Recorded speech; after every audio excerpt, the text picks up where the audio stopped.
স্বয়ং সর্বদর্শী বেদব্যাস মহাভারতে বিদুরের গৃহকে রম্য বা পরম রমণীয় বলে বর্ণনা করেছেন। তৈ সমেত্ত যথা ন্যায়ং কুরুহি কুরু সংসদি বিদুরাবসথং রম্যমুপাতিষ্ঠত মাধব।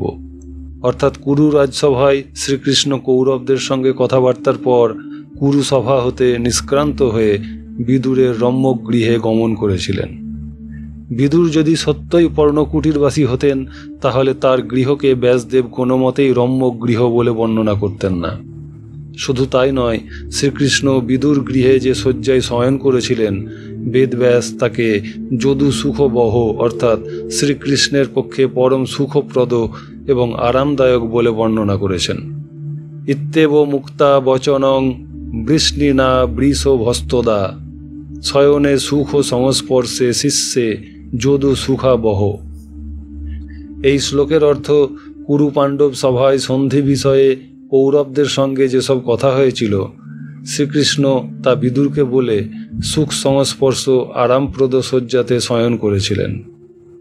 বর্তমানে মিথ্যা প্রচারিত একফালি জীর্ণ কাঠের খাট বা খাটিয়াতে নয়। মহাভারতের টিকাকার আচার্য নীলকণ্ঠও সুখ সংস্পর্শে ও যদু সুখাবহ শব্দে মহার্ঘ শয্যা এই অর্থই করেছেন।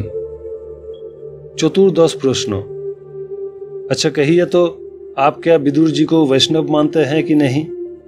उनका आध्यात्मिक शक्ति का प्रताप के बारे में आप क्या जानते हैं? उत्तर दिलाम, कोनो ब्रह्मतत्त्वविद महापुरुष सम्बन्धे आमार केताबी विद्याय आमी कतटुकु बोलते पारी। तबे एइटुकु मानी विदुर तथाकथित तिलककण्ठीधारी साधारण वैष्णव छिलेन ना, तिनि छिलेन श्रेष्ठ विष्णु भक्तिपरायण, श्रेष्ठ योगी एवं श्रेष्ठ तत्त्वविद। महाभारतेर शल्य पर्वे स्कंद प्रादुर्भाव प्रकरणे पड़ेछि विदुर महाराज धृतराष्ट्रके लौकिक समूह उपदेश दिवार पर धृतराष्ट्र तार काछे आध्यात्मविद्यार उपदेश प्रार्थना करले तिनि ताके बोलेन जे भगवान सनत कुमार तोमाके ब्रह्मविद्यार उपदेश दिबेन। एई सनत कुमारेर नामई सनत सुजात। तिनिई ब्रह्मार मानसपुत्र, ब्रह्मविद्यार निधान, ब्रह्मविदगणेर अग्रज। ताके केउ महादेव पुत्र, केउ अग्निपुत्र, आद्याशक्ति पार्वतीर पुत्र, छय कृत्तिकार पुत्र बोले अभिहित करे थाकेन। ताँरই अपर नाम स्कंद बा भगवान कार्तिकेय। छान्दोग्य उपनिषदेर सप्तम पाठके এই ভগবান সনত কুমারকে দেবর্ষি নারদের উপদেষ্টা হিসেবে বর্ণনা করা হয়েছে।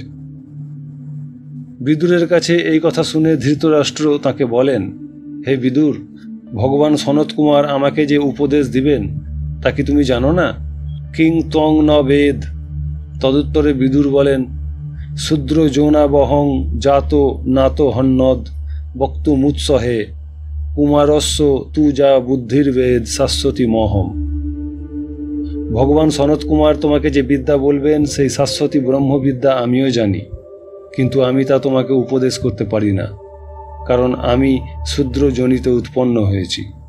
এজন্য ব্রহ্মবিদ্যা উপদেশের অধিকার আমার নাই। এখানে বিশেষ লক্ষ্য করবার বিষয় এই যে বিদুর তত্ত্বদর্শনে সনত কুমারের তুল্য হলেও সনাতন ধর্মমর্যাদার প্রতি লক্ষ্য রেখে তিনি ধৃতরাষ্ট্রকে ব্রহ্মবিদ্যার উপদেশ দিলেন না। একেই যথার্থত মর্যাদা প্রতিপালন বলে। যাই হোক, বিদুরের এই কথা শুনে ধৃতরাষ্ট্র তখন বললেন, বিদুর, আমি স্থূল দেহে এই মর্তলোকে থেকে কিভাবে ব্রহ্মলোকবাসী সনত কুমারের সাক্ষাৎ পাব? তখন বিদুর সনত কুমারের ধ্যান করা মাত্রই সেখানে তদ্দণ্ডেই সনত কুমার আবির্ভূত হলেন। বিদুরের আধ্যাত্মিক শক্তির এইটাই সর্বশ্রেষ্ঠ নিদর্শন। बांगाली बाबा, तुम्हारा बात सुन के हमारा दिल में बहुत संतोष हुआ। यही सिनोर का नर्मदा तट में महायोगी विदुर तपस्या किए थे। इधर ही योगस्थ होकर उन्होंने ब्रह्मलीन भी हुए थे।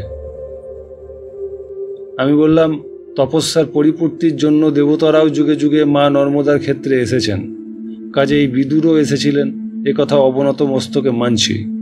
কিন্তু ভগবান, মহামতি বিদুরের এখানে দেহান্ত হয়েছিল একথা মানতে পারছি না, আপনি আমাকে ক্ষমা করবেন। ভগবান বেদব্যাস বিদুরের অন্তর্ধান সম্বন্ধে মহাভারতে বর্ণনা করেছেন। সেই ব্যাসবাক্যকে অস্বীকার করতে পারছি না।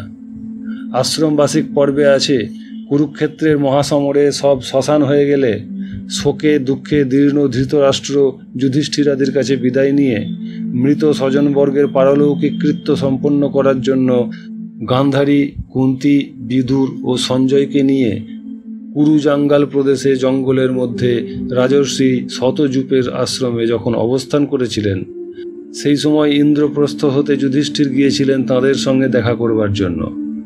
তিনি ধৃতরাষ্ট্রকে জিজ্ঞাসা করেছিলেন, মহারাজ, মহামতি বিদুরকে তো দেখতে পাচ্ছি না, তিনি কোথায়? বিদুর বায়ুভক্ষ নিরাহার অবস্থায়, নগ্ন, মলদিগ্ধাঙ্গ, জটাযুক্ত এবং মুখে বিটা ধারণ করে এই বনের কোথাও ঘোর তপস্যায় মগ্ন আছেন। যুধিষ্ঠির বনের মধ্যে অন্বেষণ করতে করতে দেখতে পেলেন অস্থি চর্মসার বিদুর একটি বৃক্ষকে আশ্রয় করে দাঁড়িয়ে আছেন। যুধিষ্ঠির তাঁর সামনে দাঁড়াতেই বিদুর নির্নিমেষ দৃষ্টিতে তাঁর দিকে তাকিয়ে দৃষ্টিতে দৃষ্টি মিলিয়ে যোগাবলম্বন পূর্বক যুধিষ্ঠিরের দেহে প্রবেশ করে গেলেন। বিবেশ বিদুর ধীমান গাগৈত্র গার্তানি চৈবহ প্রাণান প্রাণেষু চ দধিদিন্দ্রিয়ানি ইন্দ্রিয়েষু চ সযোগ বলামাস্থায় বিবেশ নৃপতেস্তনুম। অর্থাৎ বিদুর নিজের প্রাণ যুধিষ্ঠিরের প্রাণে, স্বীয় ইন্দ্রিয় সমূহ যুধিষ্ঠিরের ইন্দ্রিয়ে স্থাপন করে যোগ বলে গতচেতন হয়ে পূর্বের মতোই স্তব্ধলোচন অবস্থায় বৃক্ষাশ্রিত হয়ে রয়ে গেলেন।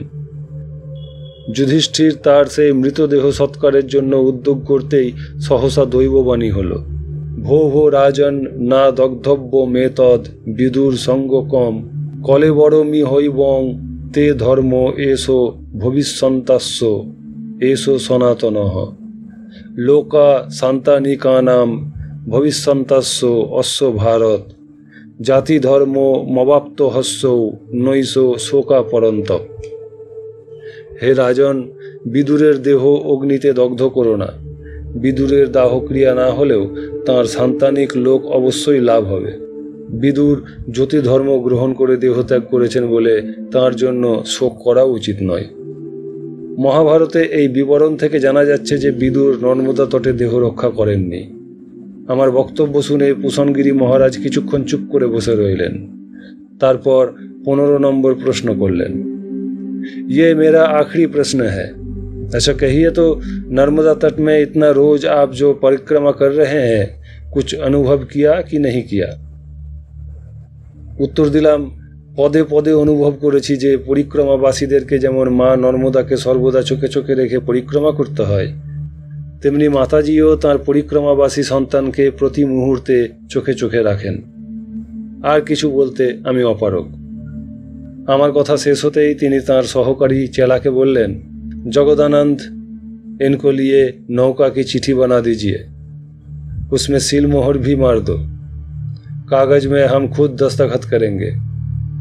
আমার দিকে ताकिए बोलें, हम आपके लिए दूसरा एक चिट्ठी बना दूंगा। जब दक्षिण तट परिक्रमा करेंगे, पिपरिया गांव में पिपलद आश्रम की पास ही हमारा छावनी है। दक्षिण तट का सूलपानी की झाड़ी उधर खत्म हो जाता है। हमारा 2 नंबर चिट्ठी नागा लोगों को दिखाने से वो लोग आपको हर तरह से मदद देंगे। আমি তাকে প্রণামপূর্বক বহুত শুক্রিয়া জানিয়ে তাঁবুর বাইরে বেরিয়ে এলাম। মহান্তজি বললেন, যাক বাবা, মস্ত ফাঁড়া কাটল। এই অঞ্চলে ইনি দুর্দণ্ড প্রতাপ বিস্তার করে রেখেছেন যে এর নৌকার চিঠি কাছে না থাকলে তোমার হরিধাম অতিক্রম করা দুষ্কর হতো। ভবসাগর অতিক্রম করতে গিয়ে স্বয়ং যমরাজের কাছেও বোধহয় এমন বিষম ও উৎকট পরীক্ষা দিতে হয় না। আমরা আমাদের তাঁবুতে যেতে না যেতেই ঘণ্টার ধ্বনি পড়ল। তাঁবুতে পৌঁছতেই দেখি সবাই উৎকণ্ঠিত হয়ে বসে আছেন। পরীক্ষায় উত্তীর্ণ হয়েছি জেনে তাঁরা সবাই খুশি হলেন। প্রায় 5 মিনিট যেতে না যেতেই ভোজন সামগ্রী নিয়ে পুষণগিরির 5 জন নাগা উপস্থিত হলেন। পুরি ও লাড্ডু সহযোগে আমাদের ভিক্ষা পর্ব সমাপ্ত হলো। বেলা তখন 2:30। খাওয়া দাওয়ার পর মহান্তজি বললেন, ঘণ্টাখানিক জিরিয়ে নিয়ে আমরা সিনোরের যে 8টি তীর্থের নাম বলেছি সেগুলি দর্শন করতে যাব।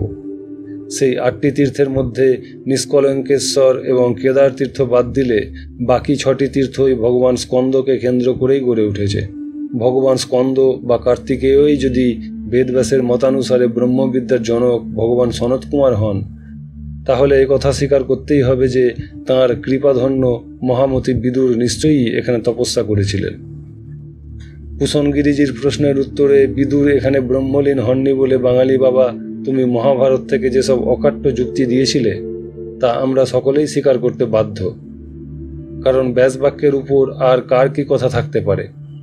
তবে ভগবান সনত কুমারের সঙ্গে যখন শরণাতীত কাল হতেই এই তীর্থের এত অন্তরঙ্গ সম্পর্ক, এবং বিদুরজিও যখন ভগবান সনত কুমারের কৃপাতে ব্রহ্মবিদ্যার অধিকার লাভ করেছিলেন, তখন কোনো না কোনো সময়ে তিনি নর্মদা ঘাটের স্কন্দ তীর্থে তপস্যা করতে এসেছিলেন, এ কথা স্বাচ্ছন্দ্যে আমরা মেনে নিতে পারি।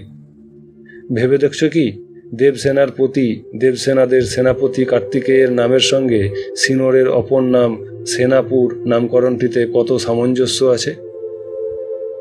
এইভাবে কথাবার্তা বলতে বলতেই বেলা 4টা বেজে গেল। আমরা উঠব করছি এমন সময় ত্রিশূল হাতে কুশনগিরিজি এসে উপস্থিত হলেন। আমরা সবাই উঠে দাঁড়ালাম। মহান্তজি তাঁকে হাত ধরে স্বাগত জানিয়ে নিজের আসনের একপাশে বসালেন। তাঁর হাতে দুখানি চিঠি। তিনি চিঠি দুটি আমার হাতে দিয়ে বললেন, बेटा तुम्हारे ऊपर हम बहुत खुश हुए। नवाला को चिट्ठी नवाला को दे देना। ये चिट्ठी पढ़ने से और कोई यात्री ना रहे तब भी आपको अकेला ही नाव में चढ़ाकर उस तरफ विमलेश्वर जी में उतारेंगे। दूसरा चिट्ठी पिपरिया मोहल्ले में हमारा नागा लोगों को दे देना। আমি চিঠি দুটি তার হাত থেকে নিলাম। কিছুক্ষণ চুপ করে বসে থেকে তিনি আবার স্বগতোক্তি করতে লাগলেন। हम लोगों का इसलिए हर आदमी बदनामी करता है, बिकट कहते हैं, परेशानी वाला पाषाणगिरी भी कहते हैं, लेकिन ये घोर कलियुग में हम देखते हैं बाहर से बहुत झूठा आदमी आकर बहुत झूठ बोल देते हैं। परिक्रमावासियों को सुचिता सदाचरण तब जब उनकी नर्मदा माई के लिए आकुति और शरणागति थोड़ा सा परीक्षा हम लेते हैं। हमारा गुरुजी रेवा माई से प्रत्यादेश पाकर ऐसा ही विधान प्रवर्तन किए थे। इसमें सच्चा परिक्रमावासियों का अच्छा ही होता है। এই পর্যন্ত বলে তিনি চুপ করে বসে রইলেন। এদিকে ঘড়ির কাঁটা ঘুরে যাচ্ছে। 8 ও 9 নম্বর তাঁবু হতে লক্ষণ ভারতীজি মন্দির দর্শনে যাবেন বলে সকলকে সঙ্গে নিয়ে উপস্থিত হয়েছেন, কিন্তু আমাদের তাঁবুর ভিতর কুশনগিরিজি আছেন বলে সবাই বাইরে দাঁড়িয়ে অপেক্ষা করছেন। কিছুক্ষণ পরে নীরবতা ভঙ্গ করে তিনি মহান্তজিকে জিজ্ঞাসা করলেন, इधर से कब जाने की विचार है? উনি বললেন, कल सुबह यात्रा करेंगे। মহান্তজির কথা শুনেই সহসা কুশনগিরি গর্জন করে উঠলেন, कभी नहीं। आप लोग क्या सोचते हो? पाथरगिरी महाराज जी को गद्दी का कोई इज्जत नहीं है? दूसरा साल में हमने देखा आप मंडलेश्वर से भारोच सीधा चल जाता है। हमारा आदमी को आप बोलते हैं उस तरफ हम जाएंगे थोड़ी। नाव की चिट्ठी को कोई ज़रूरत नहीं। 1 मिनट के लिए आप रुकता नहीं, हमारा साथ भेंट भी नहीं करते हैं। क्या सोचते हो हम इधर बेवारिस लावारिस कुत्ते की माफिक पड़ा हुआ है? हमारा ये स्कंद तीर्थ या विदुर तीर्थ का कोई इज्जत नहीं है? এই বলে তিনি ভ্রুকুটি করে গর্জাতে লাগলেন। রোষ কষায়িত লোচনে সকলের মুখের দিকে একবার তাকিয়ে নিয়ে চিৎকার করে উঠলেন, আরে ইধার কই হ্যায়। তাঁর বজ্র নিনাদ শুনেই তাঁর দুজন নাগা উঁকি মারতেই তিনি হুকুম জারি করলেন, जगदानंद को बोल देना सिनोर के चारों तरफ बंद कर देना। ये मंडलेश्वर वालों को किधर जाने मत दो। আমরা তাঁর এই হঠাৎ ক্রুদ্ধ ভাব দেখে হকচকিয়ে গেলাম। এতক্ষণ তিনি শান্ত মনে অত্যন্ত ভদ্রভাবে কথা বলছিলেন। সহসা কি ঘটল যে তিনি এতখানি মারমুখী হয়ে উঠলেন? উন্মাদ নাকি? মহান্তজি স্তব্ধ হয়ে বসে আছেন। কুশনগিরির তর্জন গর্জন শুনে লক্ষণ ভারতীজি উঁকি মারতেই ক্রুদ্ধভাবে তাঁকে তেড়ে গেলেন। তাঁবুর বাইরে বেরিয়ে এসে লক্ষণ ভারতীজি হাত ধরে তিনি টেনে নিয়ে যেতে লাগলেন। মহান্তজি সহ সকলেই আমরা উৎকণ্ঠিত হয়ে তাঁদের পিছনে পিছনে হাঁটতে লাগলাম। প্রধান তাঁবুর পিছন দিকে যেখান থেকে নর্মদার অবারিত দর্শন পাওয়া যায় সেখানে একেবারে কিনার ঘেঁষে তিনি বসলেন। লক্ষণ ভারতীজিকে সেখানে বসবার হুকুম দিলেন। আমাদের দলের সকলেরই মুখ শুকিয়ে গেছে। সেখানে দেখলাম নর্মদার বালুতটে প্রায় 100খানিক দুর্ধর্ষ বিশাল দেহী নাগা নানা রকম কসরত করছেন, তরবারি নিয়ে ত্রিশূল নিয়ে মক ফাইট করছেন। আর মাঝে মাঝে আমাদের দিকে তাকিয়ে হুঙ্কার দিচ্ছেন। আমাদের মনে হলো ক্ষমতা ও নিজের প্রতাপ দেখানোর জন্য তিনি আমাদেরকে বদ্ধভূমিতে উপস্থিত করেছেন। একটু পরেই হয়তো তাঁর নাগা বাহিনী আমাদের উপর ঝাঁপিয়ে পড়বেন। মহান্তজি হাত জোড় করে কম্পিত কণ্ঠে বললেন, हम लोग को कोई गलती हो तो कृपया माफी किया जाए।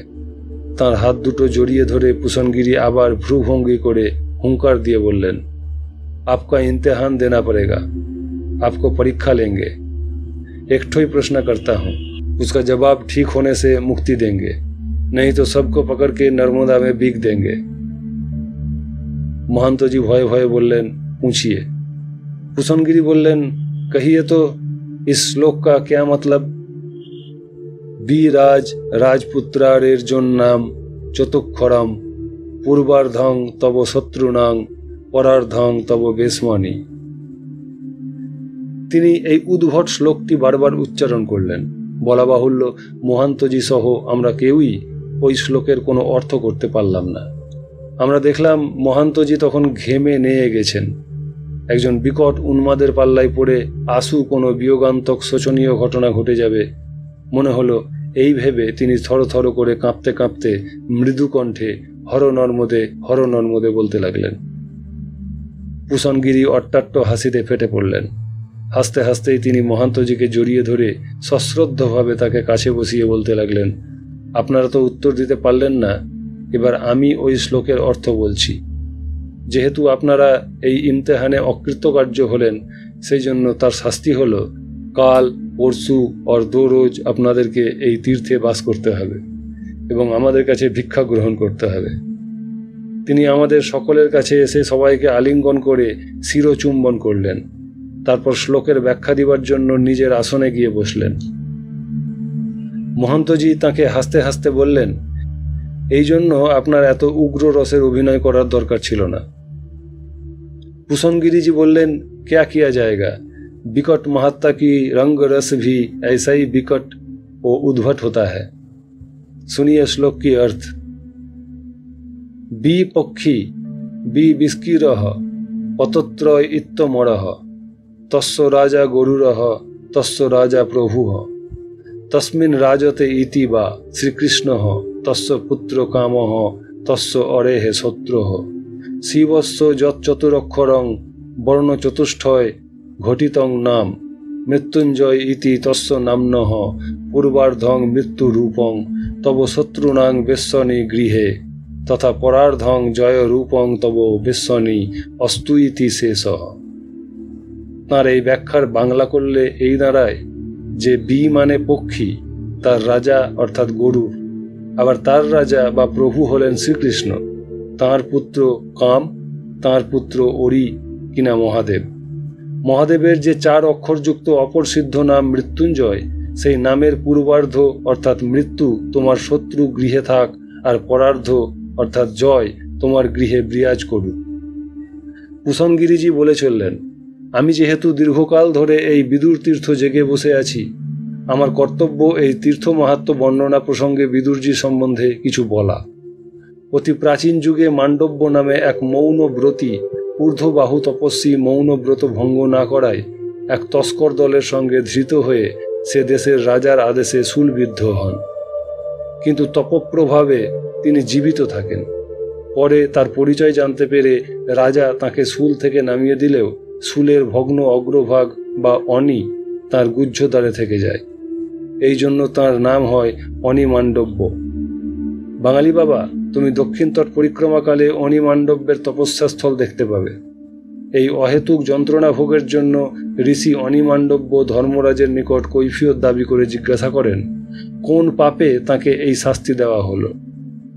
ধর্মরাজ উত্তরে বললেন যে মান্ডব্য বাল্যকালে এক পতঙ্গের পুচ্ছদেশে এক তৃণ প্রবিষ্ট করেছিলেন বলে তাকে এই শাস্তি ভোগ করতে হয়েছে। তখন মান্ডব্য ক্রুদ্ধ হয়ে তাকে অভিশাপ দেন যে লঘু পাপে এই গুরুদণ্ড দেওয়ার অপরাধে তাকে শূদ্রজনিতে জন্মগ্রহণ করতে হবে। সেই অনিমান্ডব্যের শাপে ধর্মরাজ বিদুর রূপে জন্মগ্রহণ করেছিলেন। কাজেই বিদুরের তপস্যা ক্ষেত্রের অর্থ এই স্থানে ধর্মরাজের তপস্যা ক্ষেত্র, অর্থাৎ এটি শ্রেষ্ঠ ধর্মক্ষেত্র। ধর্মক্ষেত্রে আপনারা 3 রাত্রি বাস করলে আপনাদের মঙ্গলই হবে। মহান্তজি বললেন, কি করি বলুন? গুরুজি আমাকে সাধুদের অপ্রীতিকর এই কঠিন কাজে ব্রতী করে গেছেন। যাঁরা পরিক্রমাবাসী তাদের মধ্যে এমন সব উচ্চকোটির মহাত্মা থাকেন, তাঁদের পাদস্পর্শ করার যোগ্যতা হয়তো আমার নাই। তাঁদেরকে পুনঃ পুনঃ প্রশ্নবাণে জর্জরিত করতে কি আমার ভালো লাগে? তবু গুরুকে স্মরণ করে তাঁরই প্রদত্ত গুরুদায়িত্ব আমি পালন করে যাচ্ছি। এই অপ্রিয় কাজে আমি স্বস্তি পাই না। কোনো মহাত্মাই আমার এখানে থাকেন না। তার ফলে সৎসঙ্গ এবং সাধু সেবা থেকে আমি প্রায়শই বঞ্চিত থাকি। এমন কথাও শুনতে পাচ্ছি, পরিক্রমাবাসী সাধুদের মধ্যে নাকি আমাকে কেন্দ্র করে একটা আতঙ্ককর পরিস্থিতির সৃষ্টি হয়েছে। এই সিনোর তথা আমার পরীক্ষা পর্বকে এড়িয়ে যাওয়ার জন্য আজকাল অনেক সাধুই ঘুরপথে সরাসরি মালসরে গিয়ে উপস্থিত হচ্ছেন, কিংবা কেবল দক্ষিণ তট পরিক্রমা করেই পরিক্রমা সমাপ্ত করছেন। তার ফলে বাধ্য হয়েই আমি সরাসরি জেলা সমাহর্তার সাহায্য নিয়ে তীর্থের সূচিতা বজায় রাখার জন্য এমন বন্দোবস্ত করেছি যে কি সরকারি কি বেসরকারি কোনো নৌকাতেই পরিক্রমাবাসী সেজে কারো পক্ষেই রেবা সঙ্গম লঙ্ঘন করা সম্ভব নয়।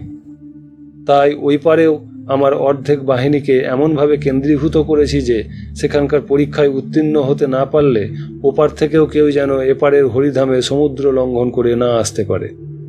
আপনার সঙ্গলোভেই উগ্র রসের অভিনয় করে আপনাদেরকে আটকে দিলাম। কোনো অপরাধ নেবেন না। কাল যখন এখানকার তীর্থ ও মন্দির দর্শন করতে যাবেন, আমার একজন চেলাকেও আপনাদের সঙ্গে দিব। সন্ধ্যা হয়ে গেছে, তিনি তাঁর তাঁবুতে ফিরে গেলেন। আমরাও নর্মদা স্পর্শ করে তাঁবুতে গিয়ে সন্ধ্যা করতে বসলাম। রাত্রি তখন 10টা। আমাদের সবেমাত্র সান্ধ্যক্রিয়া শেষ হয়েছে। হর নর্মদে বলে তিনি আমাদের তাঁবুতে ঢুকলেন। তার সঙ্গে একজন নাগা, তাঁর হাতে একটি হিন্দি মহাভারত। মহান্তজি তাঁদেরকে সমাদরের সঙ্গে বসালেন। তিনি বললেন, আমার এই চেলা নাকি বিদ্বান। বাঙালি বাবার যখন পরীক্ষা নিচ্ছিলাম তখন সে সময় ইনি বসে বসে বাঙালি বাবার সব বক্তব্য শুনেছেন। ইনি সন্ধ্যার পর এই মহাভারতটি আমাকে দেখালেন। এর কিছু বক্তব্য আছে। বাঙালি বাবা, তুমি এর সঙ্গে কথা বলো, তার আগে তুমি এই মহাভারতের ছবিটি দেখো। আমি মহাভারতটি হাতে নিয়ে দেখলাম বইখানি কোনো এক টি.আর. কৃষ্ণাচার্য কর্তৃক সম্পাদিত, মাদ্রাজের মধুবিলাস পুস্তকালয় হতে প্রকাশিত। বইখানিতে উদ্যোগ পর্বের প্রারম্ভে হস্তিনার সন্ধিসভার একখানি চিত্র প্রদর্শিত হয়েছে। এই চিত্রে সন্ধিসভার উপবিষ্ট শ্রীকৃষ্ণের চরণ সেবায় বিদুর নিযুক্ত। বিদুর মাটিতে বসে শ্রীকৃষ্ণের চরণ সেবা করছেন, এই রকম দেখানো হয়েছে। বিদুরের কণ্ঠে তুলসীমালা এবং কপালে হরিচন্দনের তিলক অঙ্কিত। মহান্তজি নিজেও আগ্রহে ছবিটি দেখলেন। আমাদের সাথীরাও বইখানি একে একে হাতে নিয়ে উল্টে পাল্টে দেখলেন।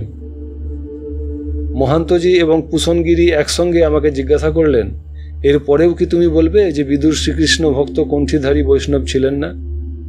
আমি উত্তর দিলাম, না, কোনো বৈষ্ণব শিল্পীর আঁকা বিদুরের এই ছবি তাঁর কণ্ঠীধারণ ও তিলক সেবার প্রমাণ হিসেবে কোনো মতেই গ্রাহ্য হতে পারে না। মধ্য সম্প্রদায়, বৈষ্ণব সম্প্রদায়, আমাদের বাঙালি বৈষ্ণবরাও মধ্য সম্প্রদায়ভুক্ত। ওই বিশেষ সম্প্রদায় হতে সুপরিকল্পিতভাবে বিদুরকে বৈষ্ণব সাজিয়ে প্রচার চালানো হচ্ছে। বেদব্যাস অঙ্কিত মহাভারতে বিদুর চরিত্র সম্পূর্ণ অন্যরকম। তাতে বিদুরকে শ্রেষ্ঠ মহাযোগী এবং তত্ত্ববিদ হিসেবে দেখানো হয়েছে। শ্রীকৃষ্ণের পদলেহী দাস হিসেবে তাকে কোথাও ভিখারি, নিত্য পদচুম্বনকারী এই যুগের কণ্ঠীধারী বৈষ্ণব হিসেবে দেখানো হয়নি। আমার এই কথায় পুষণজির সেই নাগা শিষ্য বেশ উষ্মার সঙ্গে মহাভারতের উদ্যোগ পর্বে 89তম অধ্যায়ের 24 নম্বর শ্লোকটি দেখিয়ে বললেন, আপনা আঁখ সে পড় লিজিয়ে, শ্লোক মে ক্যা লিখা হ্যায়।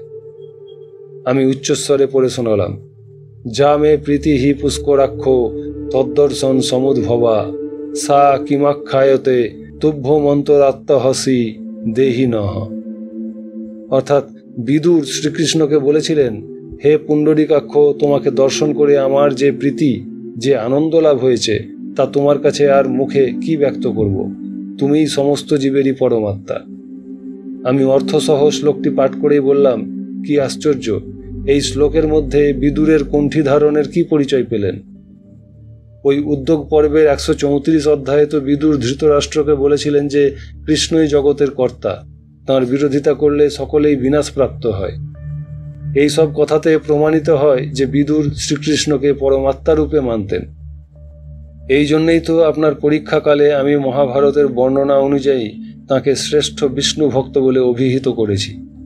আপনারা কি বলতে চান যেহেতু বিদুর শ্রেষ্ঠ বিষ্ণু ভক্ত সেই জন্য তাঁকে তিলক কণ্ঠী ধারণ করতেই হবে? তাঁকে শ্রীকৃষ্ণ পদলেহনকারী দিনাদিদিন তথাকথিত বৈষ্ণবের মতো বেশভূষা ধারণ করতেই হবে? মহাভারতে বেদব্যাস বিদুরের এই রকম বিশেষ কোনো বেশভূষার বর্ণনা দেননি। বেদব্যাস বরং দেখিয়েছেন বিদুর শ্রীকৃষ্ণকে স্বয়ং পরমেশ্বর রূপে জানলেও তিনি শ্রীকৃষ্ণের সঙ্গে সেবকের মতো ব্যবহার না করে সুহৃদের মতো ব্যবহার করতেন। আন্তর্বিশুদ্ধিই ভক্তের অসাধারণ লক্ষণ, তা বিদুরের মধ্যে পূর্ণ মাত্রায় ছিল। সাম্প্রদায়িকদের কল্পিত এবং চিত্রিত বেশভূষা বা আচরণ বিদুরের ছিল না। সেই রকম বর্ণনা বেদব্যাস দেননি।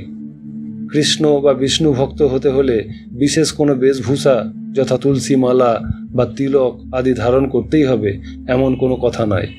শুধু বিদুর নন, দ্রৌপদী, অর্জুন প্রভৃতিরাও অসাধারণ কৃষ্ণগত প্রাণ ভক্ত হলেও তাঁদেরও অর্বাচীন ভক্তদের মতো কোনো বাহ্য বেশভূষা ছিল না।